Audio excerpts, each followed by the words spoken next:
మహబూబ్ నగర్ జిల్లా డీసీసీబీ కేంద్రంలో కార్యాలయంలో పరిధిలో మూడో విడత రుణమాఫీ నేపథ్యంలో జరిగిన సమీక్షలో పలు అక్రమాలు బయటకు వచ్చినట్లు సమాచారం.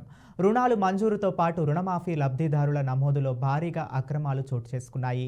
ఇవి బయటకు రాకుండా పలువురు తెర వెనుక ఉండి చక్రం తిప్పారని తెలుస్తుంది.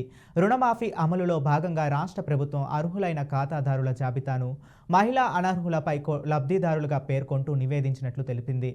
మహబూబ్ నగర్ జిల్లా కేంద్ర సహకార బ్యాంకులో అవినీతి అక్రమాలు పెద్ద ఎత్తున చోటు చేసుకున్నట్లు ఆరోపణలు వినిపిస్తున్నాయి.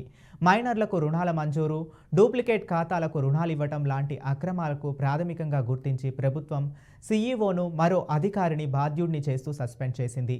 బ్యాంకులో అక్రమాలు ఒక్కొక్కటి వెలుగులోకి రావడంతో ప్రభుత్వం లోతుగా విచారణకు సిద్ధమైంది.